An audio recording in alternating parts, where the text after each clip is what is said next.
All right, welcome everyone to this week's edition of Huddle. Last time, for those who haven't tuned in for a few times, we are reviewing the Rep C paragraph by paragraph, line by line, and making sure that we're really comfortable with this document because we do use it every day. So we want it to feel like a nice, warm, heated, weighted blanket. And last time, I think we ended, and anybody can feel free to correct me if I'm wrong, we ended with seller's disclosures, and we didn't have enough time to start with paragraph 8, which is buyer's conditions of purchase, the due diligence condition. And so we're going to pick right up right there. And let me get this document on your screen, and we can begin. And as always, do not hesitate to unmute yourself or throw something in the comments and contribute. Always happy to hear anybody's input at any time. Do not hesitate. So here we go. Let's do this. Buyer's condition of purchase, paragraph 8. Buyer's obligation to purchase the property is or is not, check either or, conditioned upon buyer's due diligence as defined in this section. The condition is referred to as the due diligence condition if checked in the affirmative. 8.1a through 8.1c apply, otherwise they do not. So 8.1a, buyer's due diligence shall consist of buyer's review and approval of the contents of the seller's disclosures, referenced in section 7, and any other tests, evaluations, and verifications of the property deemed necessary or appropriate by buyer, such as the physical condition of the property, the existence of any hazardous substances, environmental issues, or geologic conditions, the square footage or acreage of the land and or improvements, the condition of the roof, walls, and foundation, the condition of plumbing, electrical, mechanical, heating, and air conditioning systems and fixtures, the condition of all appliances, the cost and availability of homeowners insurance and flood insurance, if applicable, water source, availability and quality, the location of property lines, regulatory use restrictions or violations, fees for such services as HOA dues, municipal services, and utility costs, convicted sex offenders residing in proximity to the property, and any other matters deemed material to buyer in making a decision to purchase the property. Unless otherwise provided in the Rep C, all of buyer's due diligence shall be paid for by the buyer and shall be conducted by individuals or entities of buyer's choice. Seller agrees to cooperate with buyer's due diligence. Buyer agrees to pay for any damage to the property resulting from any such inspections or test during the due diligence. Let's cover this before we move on. There was a lot to unpack there. Does 8, let me pose this question to the audience. Does 8.1a limit what tests or inspections that we can make in any way? Is there a limit to what they can do?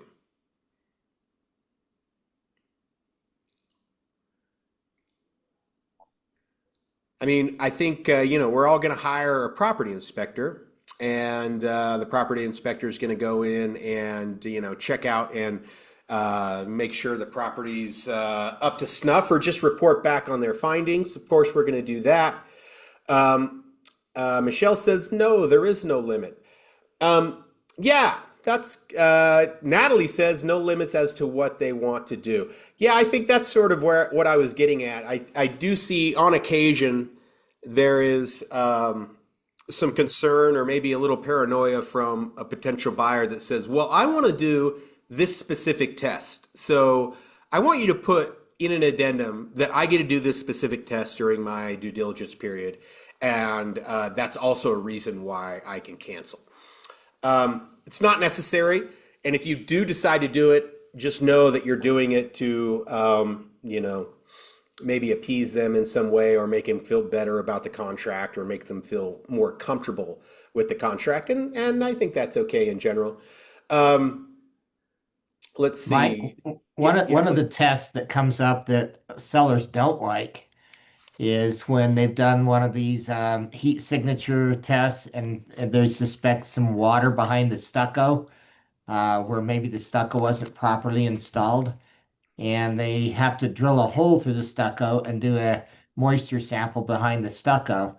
And just it does say that the buyer has to repair any damage from such inspections during due diligence, but a lot of times sellers push back on that. But that's really the only one I think I would call out specifically. Well, it's one of the ones that you may want to add a little additional language in there because that could be sensitive and you need the seller's express permission to have this guy come drill holes in your stucco. Yeah, as always, Kevin, an excellent point. Yeah, you can see why that would be a problem for everybody, and that's a really good example of why you would go out of your way to mention it and make sure everybody understands what you're about to do. Because even if they repair it, matching the paint and stuff like that could leave a signature of their presence, and that's not what we want. Really good point there. Let's see. I had a profound statement to make here, and I've totally lost my place. Oh, I found it. Insurance, insurance, and this is becoming a bigger problem all the time. Remind your clients that the due diligence time frame is the perfect time to make phone calls to your insurance provider to make sure that this property is insurable and that everything's going to work out just fine with that issue. Because as you may, if you're reading the headlines every day like I am, this is becoming a pretty big problem throughout the country. So far, I don't think it's affected us the way it's affected some other states, but I do know I have heard several times of properties being uninsurable for one reason or another. And so we should never take the blanket assumption that, yes, we're going to get insurance for this. So this due diligence is the time for your clients to reach out and call their insurance provider. And if I remember right, Kevin, you've got some of these issues on the Wasatch Back, don't you? We do. If you back up to Forest Service or an area that's undeveloped, and the insurance companies have a map that they go to, and if you're in the red zone where there's high fire danger and there's no breaks, they may deny coverage, even though the previous owner may have had coverage and has not been canceled yet. Your buyer might find out from their insurance company that it's uninsurable and have to start look at other carriers in order to get it insured. Yeah. The other thing too is insurance companies have the system called a clue system. It's casualty and liability underwriting program that actually records every claim that's ever been made by any home buyer or seller, or I'm sorry, homeowner. And it also takes into account their credit worthiness. And their insurance rates might be different than what your buyer's rates are. So never just assume that since the seller has insurance through XYZ company, that your buyer will get the exact same rate. If there's been a lot of claims that the previous seller made on that property, they may actually rate that property and charge more to your client, even though your client had nothing to do with it. Your buyer might have really good credit and a history of not making claims on their previous homes, and they may get a lot better rate on that homeowner's insurance. So that's a critical part of due diligence is making sure that you have your buyer call their insurance company and get what's called a binder, a commitment for insurance, as part of their due diligence. It usually happens that the lender, the lender is going to demand that the property be insured, obviously, because they're lending money and they don't want the house to burn down and no insurance on it. So they always require the title company verify that insurance is in place before they're going to fund that loan. And so what happens a lot of times is a couple of days before closing, the title officer will call and say, "Hey, does your buyer have an insurance binder?" Problem is, if the buyer hasn't done it, and then they find out that the insurance is triple what they thought it was going to be, and they want to cancel, it's too late. It's past due diligence deadline, and they would lose their earnest money. So it's got to be done early. Yeah. Uh, Really good point. I think too. There's another piece of this too, just so you know, this was I don't know, almost 20 years ago now. I bought an investment property in the middle of Utah for a very specific purpose, and I closed. This property was in Richfield, Hmm. Richfield. So it was a very specific instance, and I go to Richfield and I close on this piece of property. And I was young and probably pretty stupid too. That might have affected the outcome. But I close on this thing. It's in the desert, and then I close on it, and I'm about to close, and I call my insurance person. I'm like, "Hey, here we go. Let's get some insurance on this thing." And they call me back, and they go, "By the way, you're in a flood zone, so we're gonna have to do insurance, and it's like a ridiculous amount of money every single month." And I'm like, "It's not. It's 100% not in a flood zone. It's in the desert. There's no floods there." And I was just so convinced I was right. Turns out I was right. And I called the city and they go, "Yeah, hey, that map is notoriously wrong. We've been trying for years to get it corrected. Here's a letter that we already have pre-printed out." So it's just an example of, you know, things aren't just always sorted out and figured out. There's some work involved there, and the time to do that work is potentially in the due diligence period. The other thing that will cause them to reject a house is if a fire hydrant isn't so many feet from the property, particularly in cabin properties around Park City here or up the canyons. You always want to make sure that they have these water spigots and they have to have a 100-foot hose attached. And you've got to show photographic evidence or they may deny coverage on a cabin property as well. And there's financing involved. It's not going to happen if you can't get insurance. Yeah. So really good stuff on the insurance thing. I think we take it for granted a lot, and I think we do so many transactions that are in the middle of very dense residential neighborhoods, and maybe it's not going to be as big an issue, but you have to do it every single transaction. So make sure you're telling your clients this is the time to do those investigations. A couple other things in there too. When we're talking about due diligence, this is, I would think, a relatively new one. It's kind of an interesting thing to throw in there. Convicted sex offenders. We're all very familiar with all these websites and apps where you can, put an address in and see who's residing where. And of course, that's a really good, that's a good practice for your clients to do and research that and make sure they're comfortable. But it brings up another question, and this is happening in Davis County. It did happen in Davis County. It's about to happen in Weber County. And this was from many years ago when we did have a client call after they had closed on a property several months later and go, "Hey, by the way, tell me about the West Davis corridor, this massive freeway that's about to come blazing through and be in my backyard. You didn't tell me that there was going to be 4 lanes of traffic going 70 miles an hour in my backyard." Kind of a good point. But is this something that the seller was supposed to disclose, that a major infrastructure addition to their neck of the woods was part of their seller's disclosures? Wasn't exactly clear. That's not, that's not something that's asked in the seller's disclosures or people really consider because they consider it public knowledge. So, it sort of goes down to buyer beware. And it also is semi-related to the convicted sex offenders. Like you've got to know what's going on in these neighborhoods and in these areas other than just what's being written in the seller's disclosures. I think that's sort of the message there. So anybody have any other Yeah, questions on 8.1a? Go ahead, Kevin. I was just going to say, remember, this is whose due diligence?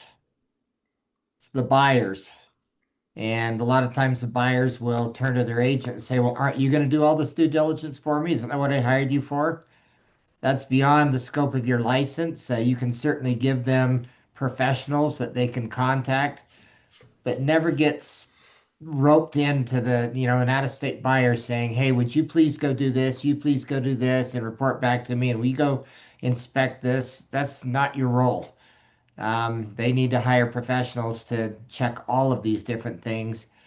You can assist, but always have them call and order the service so that they're paying for the service and that the liability, if the service is wrong or the test is wrong, it goes back to that provider, not to you as an agent. Yeah. Yeah, very good point. We're we are is a transfer of information. We are not interpreters of any of that information. Yeah. And we really shouldn't be. I had a conversation with Mark O'Brien one time, and I can't even remember what I said, but he's like, "Is our agent doing research for due diligence?" And I just heard it in his voice, like he was really nervous. And I'm like, "Well, I no, that's climbed up not." on the roof. It looks fine to me. Like, no, Wow. that's not exactly what's going on, but like his the octaves in his voice went up a few Yeah. notches really quick. So anyway, yeah, don't do it yourself, but we can go, hey, here's a website that might be helpful in your search. Stuff like that is okay, but saying this is on this website and this is what that means is not okay. Anyway, moving on. Let's see.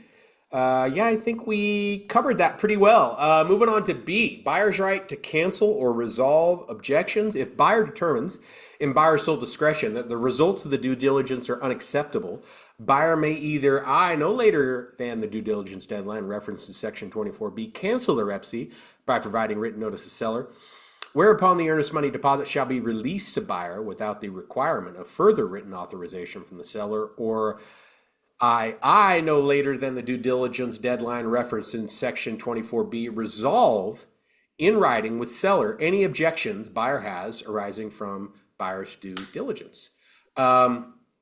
A couple of things. That first paragraph is really, really important. People want to misconstrue it even today. In buyer's sole discretion means anything they want it to mean. They can just make it up in the next instance. They didn't even have to think about it. They just changed their mind. The results were the same. They put it under contract and they just changed their mind.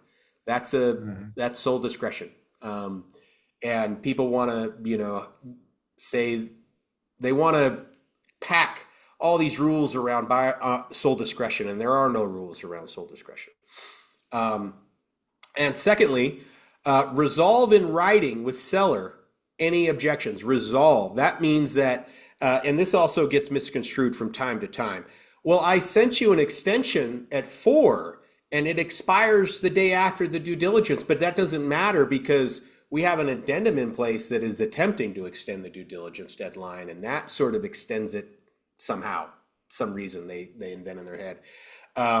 No, the deadline is the deadline, and it doesn't matter if you attempt to extend before the deadline, unless it's executed before 5 o'clock. That's the deadline. I don't know if I explained that very clearly, but people always, if you're attempting to extend, you have to make that attempt before your deadline. It can't just extend over that deadline because it's expired. Let's see. Mike, the other thing that people rely on, which they shouldn't, is they think that written notice is an email from the client. We need them to sign, and nor an agent can't cancel on behalf of a seller or a buyer. That happens all too often, where the seller will call the buyer, or the seller will call, um, or the buyer will call their agent and say, "Hey, I've decided to back out. Will you just, cancel the transaction for me?" And rather than sending them the buyer's notice of cancellation based on due diligence that's signed by the buyer, the agent just sends an email to the listing agent. Listing agent just doesn't say anything. And then after due diligence deadline says, "I never got in writing a cancellation from your buyer, so now I'm going to take the earnest money." You Yeah. have to actually give it notice in writing, signed by the buyer, the person giving notice. You cannot give notice on behalf of your client. Thank you, Kevin. Yeah, I feel like that absolutely happens at least a few times a year where, no, I sent the text message before the deadline. Yeah.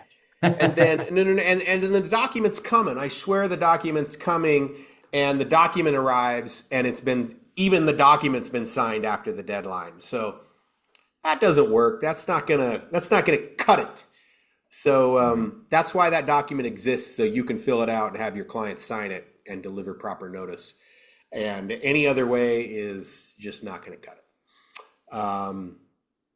Which brings us to C, failure to cancel or resolve objections. If buyer fails to cancel the rep C or fails to resolve in writing with seller any objections buyer has arising from the buyer's due diligence as provided in section 8.1b, buyer shall be deemed to have waived the due diligence condition and except as provided in 8.2a and 8.2bi, the earnest money deposit shall become non-refundable. So there you have it. There you have it, folks. Which leads us to the appraisal condition. 8.2, appraisal condition. Buyer's obligation to purchase the property is or is not, you check one, condition upon the property appraising for not less than the purchase price. This condition is referred to as the appraisal condition. If checked in the affirmative, sections 8.2a and 8.2b apply, otherwise they do not. Buyer's right to cancel. If, after completion of an appraisal by a licensed appraiser, buyer receives written notice from the lender or appraiser that the property has appraised for less than the purchase price, a notice of appraised value, buyer may cancel the Rep C by providing written notice to seller with a copy of the notice of appraised value no later than the finance and appraisal deadline referenced in section 24C, whereupon the earnest money deposit shall be released to buyer without the requirement of further written authorization from the seller.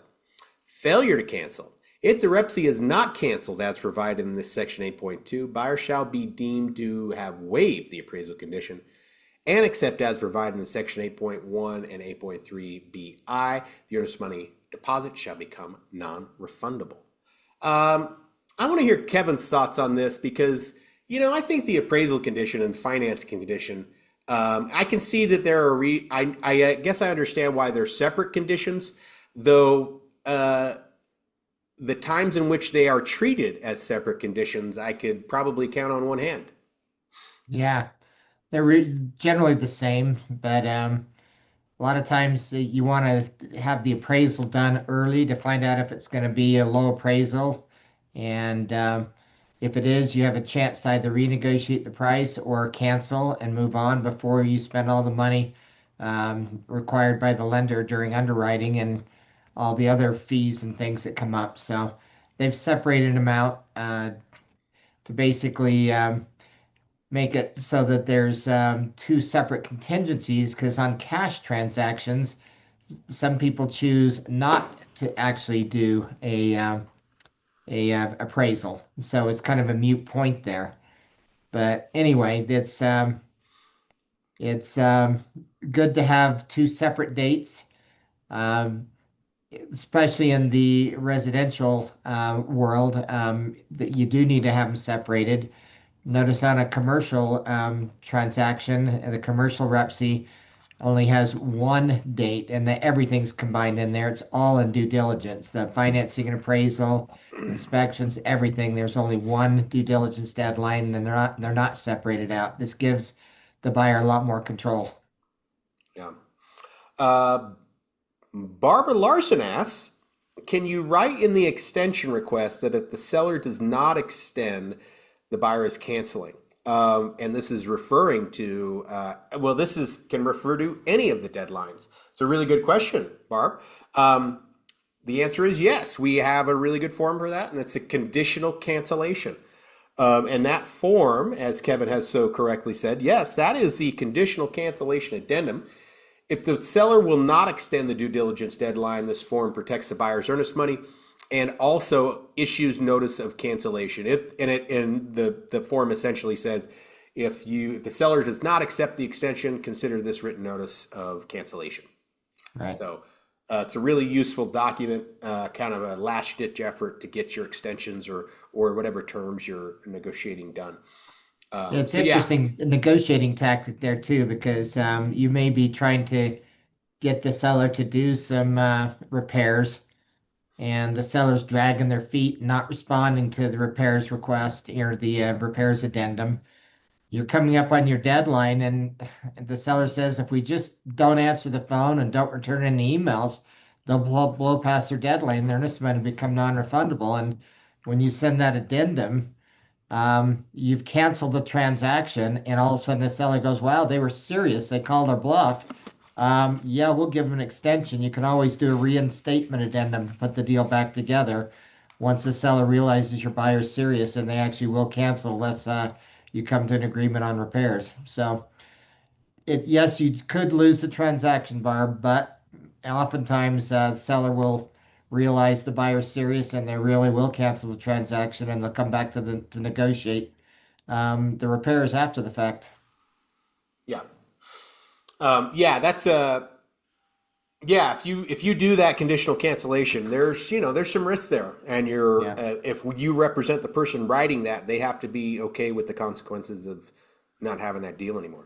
Yeah, you got to So explain that to the buyer. We're going to protect your earnest money. The seller has not agreed to the repairs you've asked for. How bad do you want the house? Are you willing to let your earnest money become non-refundable, knowing that they're not going to do the repairs?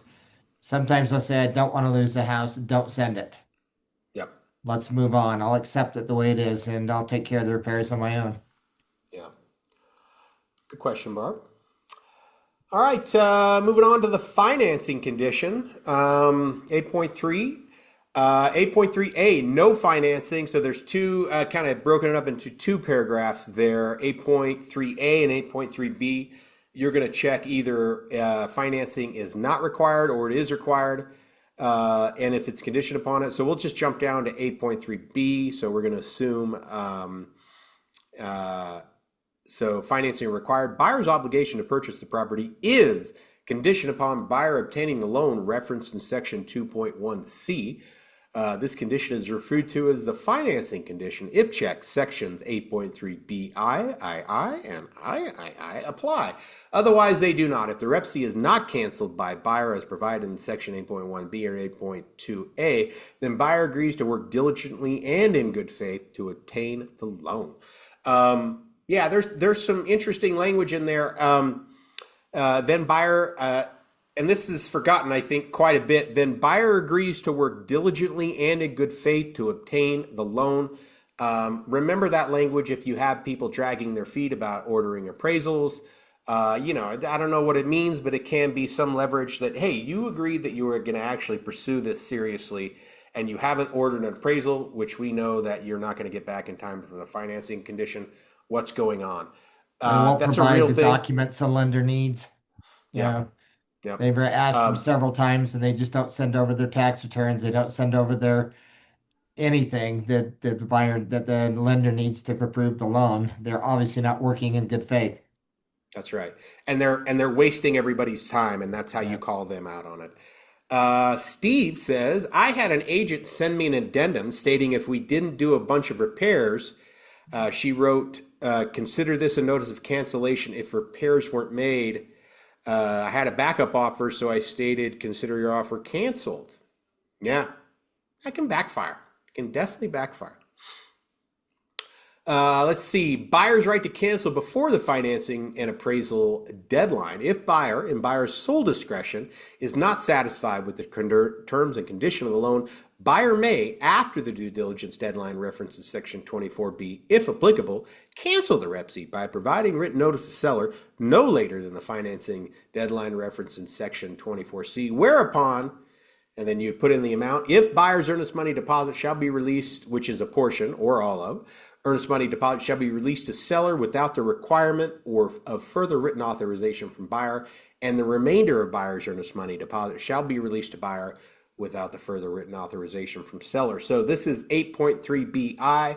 This is a negotiation paragraph. I don't know how often it gets used. I think the brokers and everybody are always encouraging people to use that a little more frequently, maybe. Put a little pressure when the right kind of pressure is needed to be applied. It's a good way to do it. So think about it next time. 8.3bii, buyer's right to cancel after the finance and appraisal deadline. If, after expiration of the finance and appraisal deadline, referenced in section 24c, buyer fails to obtain the loan, meaning that the proceeds of the loan have not been delivered by the lender to the escrow closing office as required under section 3.2, then buyer shall not be obligated to purchase the property, and buyer or seller may cancel the REPC by providing written notice to the other party. Now, why is this paragraph in there? I mean, it seems like they took away something there. What did they take away?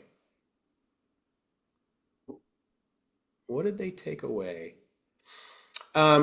It seems to me that they took away a seller's ability here to sue for specific performance. Say you, Kevin.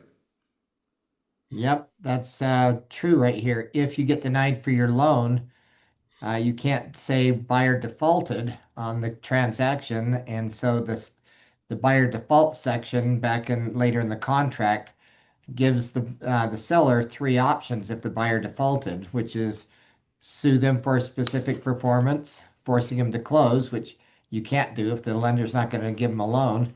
Yeah. Actual damages or liquidated damages. So what this does is basically limit the options for the seller to only the liquidated damages. You can't sue them for not getting a loan, Yeah. There we go. nor can you Uh, force a lender to make a loan to them. So that's pretty much those are kind of impossible remedies. yeah. And then in 8.3 BII, earnest money deposits released to seller. If the REPC is canceled as provided in the section 8.3 BII, buyer agrees that all of the buyer's earnest money or deposits, if applicable, shall be released to seller without the requirement of further written authorization from buyer. Seller agrees to accept as seller's exclusive remedy the earnest money deposit or deposits, if applicable, as liquidated damages. Buyer and seller agree that liquidated damages would be difficult and impractical to calculate, and the earnest money deposit or deposit, if applicable, is a fair and reasonable estimate of seller's damages in the event a buyer fails to obtain the loan. So the next time your client goes, well, how much earnest money should I deposit? Or if it's a seller, how much earnest money should I accept? I mean, there's the lines, you read them right there. Buyer and seller agree that liquidated damages would be difficult and impractical to calculate, and the earnest money deposit or deposits is a fair and reasonable estimate of seller's damages. It's right there. And regardless of what anybody else thinks, you're literally agreeing to it in writing once you sign the document. You're agreeing that Yeah. that's difficult to calculate, and this is reasonable. So there it My is. Yeah, go Going ahead. back to the original thought there, to work good faith to obtain the loan. We had a seller one time actually called the buyer's lender because they had a letter showing that they were qualified for the loan. And the seller called the lender and said, "Why did the buyer's loan get denied?" And they said, "Because they wouldn't give us any of the documentation. They wouldn't do anything to move the loan along. And so we finally had to just cancel." The seller went after the buyer in that particular case for default because the loan denial was based on the buyer not working diligently to obtain the loan.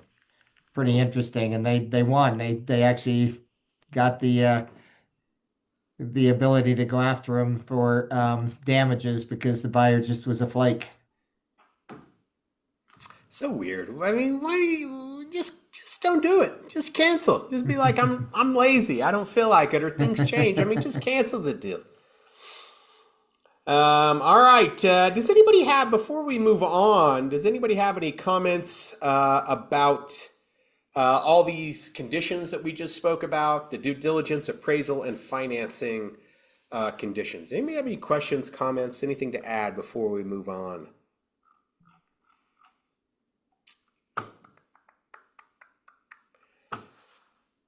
Doesn't sound like it. All right, moving on. 8.4, additional earnest money deposit.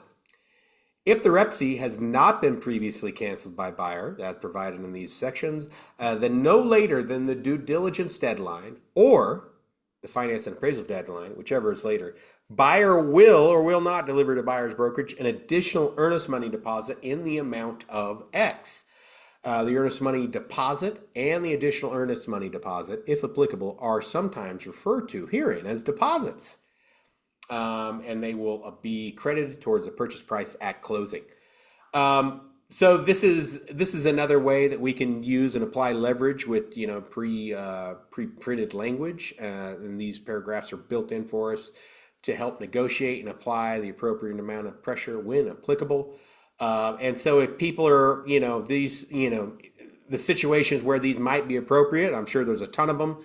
But if, somebody's saying, no, no, no, well, I know our earnest money amount is low, but we're really concerned about some major due diligence or financing items that are specific to this property, but otherwise we're all in. You could say, that's great. Maybe we'll accept a slightly smaller amount. But the second that the buyer's due diligence deadline or the finance and appraisal deadline happen and pass, you are depositing an additional amount of earnest money.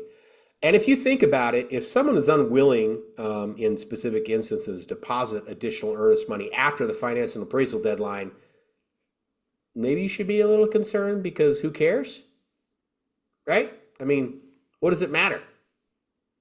Doesn't really need to matter all that much. So that's definitely an opportunity to see how serious people are if they're being a little squirrely up front. This is another way to actually make your offer more appealing to the seller. So, hey, I'm going to put my money where my mouth is. Once I inspect the property, I'm sure that I'm going to get my loan, and I'm willing to risk more earnest money and put down. It's particularly helpful in a multiple offer situation to make your offer stand out. Yeah. And I don't know, that's a really good point, because, even in in the Wasatch Front sales meeting, I conducted it Tuesday. And before we kind of began, I asked everybody, hey, give me a feel of how they feel like the market's going, or tell me what your experience is. And there was a lot of comments about multiple offers. And I'm willing to bet that in almost all those instances, nobody was filling out 8.4 and offering additional earnest money after their latest deadline. Yeah. And like Kevin says, it's a really good opportunity to say, hey, I know I'm offering the standard amount of earnest money, but after that, I'm going to throw down another 10 or 15 grand or 20 grand or whatever it is to make this more exciting. Which, if you think about it, realistically, it doesn't really do anything to the contract. It doesn't change your financial position, because you're closing, and you were going to put it down there anyway. So, yeah. Good opportunity for you there. This next paragraph 9. You're checking that box and letting people know you're putting other addenda down.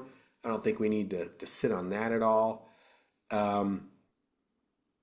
Paragraph 10, home warranty plan, as is condition of the property. 10.1 is essentially, identifying if you're going to include a home warranty plan, who's going to order it and who's going to pay for it. And so I don't know that we need to spend any time on that. I don't know that there's anything special about that. It's pretty self-explanatory. Let's move on. Only the fact that I think you should always encourage your buyer to ask for one from the seller, unless you're in a really competitive multiple offer situation. Only because there's always something wrong with the home, and they usually find it right after they move in. The sellers may not have even known about it.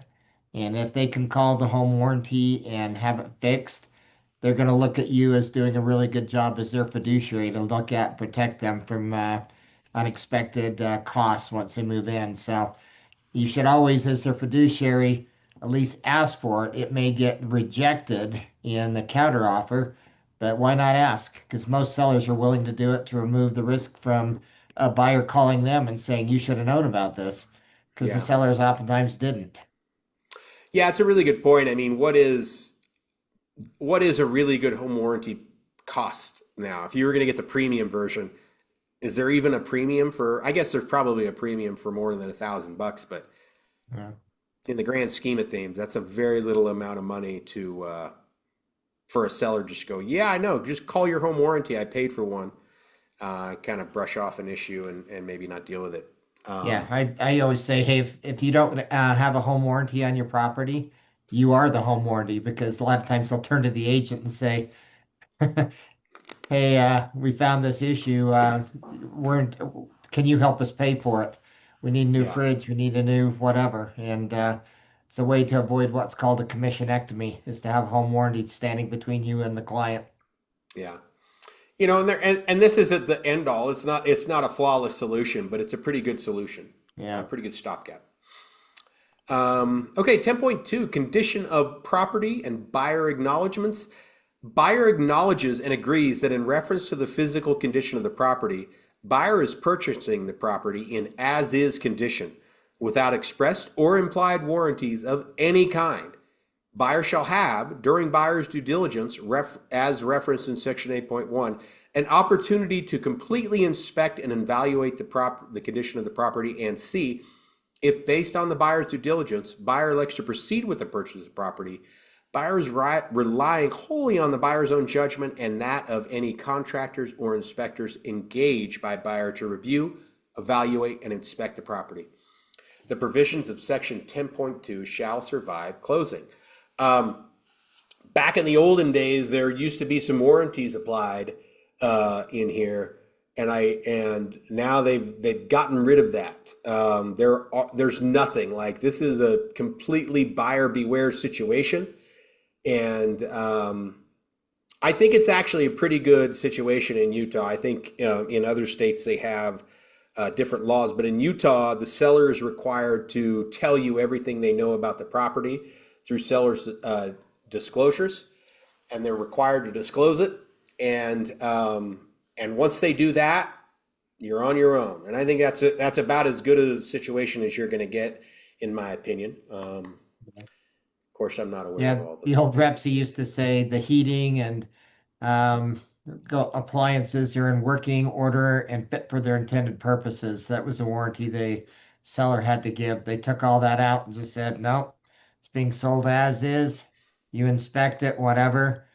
The Utah law does say the seller has to disclose any material defect known to the seller to the buyer. He can't hide anything that he knows about. If he knew about it and didn't disclose it, obviously the buyer would have a remedy there. But any material defect is anything that would change the buyer's mind about purchasing the property. Yeah, I mean, I obviously I don't know what all 50 states do here, but I like this solution. Yeah. Because there's all sorts of problems out there that can be, kind of dredged up and talked about as regards to condition of the property, but pretty good one. Anyway, all right, and very closely related to 10.2 is 10.3, condition of the property and seller acknowledgments. Seller acknowledges and agrees that in reference to the physical condition of the property, seller agrees to A, disclose in writing to buyer defects in the property known to seller that materially affect the value of the property that cannot be discovered by a reasonable inspection by an ordinary prudent buyer, and B, carefully review and complete and provide to buyer a written seller property condition disclosure as stated in section 7A. And C, deliver the property to buyer in substantially the same general condition as it was on the date of acceptance, as defined in section 23. Ordinary wear and tear accepted, deliver the property to buyer in broom clean condition and free of debris and personal belongings. And E, repair any seller or tenant moving related damage to the property at seller's expense. The provisions of this section 10.3 shall survive closing. This is very common for sellers to ignore this, and somehow they always say a broom clean condition. They forget to add and free of debris and personal belongings. I totally swept it up. Never mind the bicycle and the the non-working dryer and washer that we left out back, and all sorts of other things. Yeah, personal belongings need to be gone too. Bottom line. And if you anticipate a problem like that, or they have a storage container out back or a storage shed that's got a lot of garbage in it and stuff they haven't looked at in 24 months, make sure you're addressing that explicitly, and making sure, if you're the listing agent, informing your seller that you got to get rid of everything. Like, there's nothing left here. And no, the new buyer does not potentially want a set of glasses or dishes or, the really cool this or that you think that somebody probably wants. No, you get rid of it. And if they really do want to leave it, maybe you are exchanging text messages and written communication to make sure that those things are okay. Otherwise, we just assume that they're not. We assume that they're not. That can be a big problem. Sellers feel like they're always leaving stuff behind, and there's garbage, and it's always just enough that it's a bigger hassle to call the seller and deal with it than it is just to throw it away. Always just that amount. All right, paragraph 11. This is a big paragraph. Final pre-settlement walkthrough inspection. No earlier than 7 calendar days prior to settlement and upon a reasonable notice and at a reasonable time, buyer may conduct a final pre-settlement walkthrough inspection of the property to determine only that the property is as represented, meaning that the items referenced in section 1.1, 1.2, and 8.1 BII, the items are respectively present, repaired, or corrected as agreed. The failure to conduct a walkthrough inspection or to claim that an item is not as represented shall not constitute a waiver by buyer of the right to receive on the date of possession the items as represented. This is really important. I think we do a pretty dang good job of getting these pre-settlement walkthrough inspections done. But I do think we have a little bit of work to do to identify what it's actually for, and it says it right there. It's just to determine that everything is as we expect it to be. It's not an additional inspection. We're not going to look for new problems. We're not re-inspecting things. The only thing we're re-inspecting is, repairs that we've asked for and that the seller has agreed to repair. Stuff like that, right? To ensure that it's been done. Sometimes this is a really good opportunity to kind of assess. This is where the gray area comes into, and we start to have conflict here.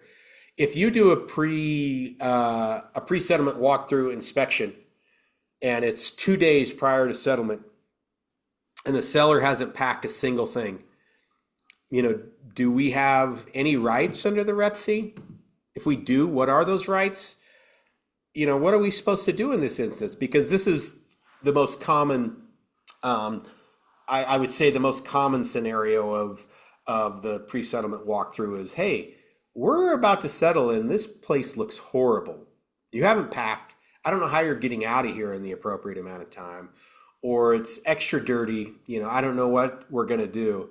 I think the only real pressure that we can apply from a situation like that is just peer pressure or guilt or passive aggressiveness to say, really, can you get this done? And if so, how? Because it's not looking like this is humanly possible that you're going to get this done. I mean, we don't know that maybe the seller has a plan that 25 people are going to arrive and just move them out in 6 hours, or that they have a moving company that is amazing that's going to come and take care of all these problems for them. It's totally okay to ask the questions. It's totally okay to ask for a plan. And it might, in some instances, be okay for the seller to go, it's none of your business. I'll fulfill my end of the contract. That's also okay. Just remind your seller that this walkthrough, final pre-settlement walkthrough, is not to re-inspect or look for new issues. This is because you already had your opportunity. That's called the due diligence period. And we're just checking to make sure that this home looks like it did the day we went under contract, and or any repairs that we've asked to be done are actually done. That's what that's for. So, any questions on paragraph 11? Once, twice, sold. Paragraph 12. All right, we'll probably finish up on paragraph 12 here. Let's power through. Changes during transaction. Seller agrees that except as provided in 12.5 below, from the date of acceptance until the date of closing, the following additional items apply. 12.1, alterations, improvements to the property. No substantial alterations or improvements to property shall be made or undertaken without prior written consent of the buyer. 12.2, financial encumbrances, changes to legal title. No further financial encumbrances to the property shall be made, and no changes in the legal title to the property shall be made without the prior written consent of the buyer. 12.3, property management agreements. No changes to any existing property management agreement shall be made, and no new property management agreements shall be entered into without the prior written consent of the buyer. And we're just going to combine long and short-term rental bookings. Long-term lease or rental agreements, no changes to any existing tenant lease or rental agreements shall be made, and no new long-term lease or rental agreements, as defined in section 6.1, may be entered into without the prior written consent of the buyer. And if the property is made available for short-term rental booking as defined in section 6.1, seller may not, after the seller's disclosure deadline, continue to accept short-term rental bookings for guest use of the property without the prior written consent of the buyer. So, I mean, I think paragraph 12 can be boiled down to no changes shall be made in any way, shape, or form without the prior written consent of the buyer. That includes, you and go getting a new HELOC on this property. No, that's probably not going to fly unless the some insane buyer decides that's a good idea. We're not going to change the title. We're not going to do any quit claim deeds to the title without the prior consent of the buyer, and we're not going to do anything as it relates to rental agreements or any kind of bookings without the buyer's approval. There are instances where it's in the buyer's best interest to enter into a new lease agreement or continue on these short-term rental bookings. Yeah, keep up that effort. Why would we want you to stop? That's why we're buying it. But we still get to have some approval. We have an interest in these because they affect us. And so the buyer should be involved and give their approval. Yeah, the buyer's actually been disclosed what the income is from those lease agreements or long or short term during the seller's disclosure. And they've looked at those and got, well, that's great. This property is producing X amount of income. If that changes, because one of the tenants move out or whatever, that changes what was been disclosed to the buyer. So the buyer has to have the approval for the seller to change any of those agreements that were disclosed to them. We had a instance where a seller thought it would be a really good idea to help the buyer out because he had disclosed that in this 12-unit apartment building, all the rents from the 12 units, and the one of the tenants disappeared in the middle of the night, and so the seller went in there and found a renter really quick and leased it for almost $500 less than was disclosed in the seller's disclosure. Well, it was a 2-year lease, and so that was $500 times 24 months that all of a sudden the buyer wasn't going to get because the seller entered into a new agreement. So buyer sued and won, and they had to, write him a check for the missing rent that they had because they changed one of those agreements between seller's disclosures and closing. So it's really important. Really, really important. Yeah, for sure. Yeah, and I think too that you don't want to be on the seller side. You don't want to be the listing agent in a situation like Kevin described because it's the worst. It's the worst. Well, they didn't tell him anything about it till the first month's rents showed up, and so, hey, this isn't what you disclosed. And oh yeah, I helped you out. I put a new tenant in there. Well, you helped Yeah, me out by decreasing my income by $500 a month. that's one of those scenarios where you have no choice, but as like the listing agent, you're just like, this person makes me look so dumb, look so incompetent. All right, folks, it's 1:56, and we're gonna call it. We're gonna call it a day for the huddle. Thanks so much for coming, and Thanks for doing see it, you Mike. next time. Yeah, Yeah. thanks for helping, Kevin. I always love it. Yeah. Have a great day, everybody.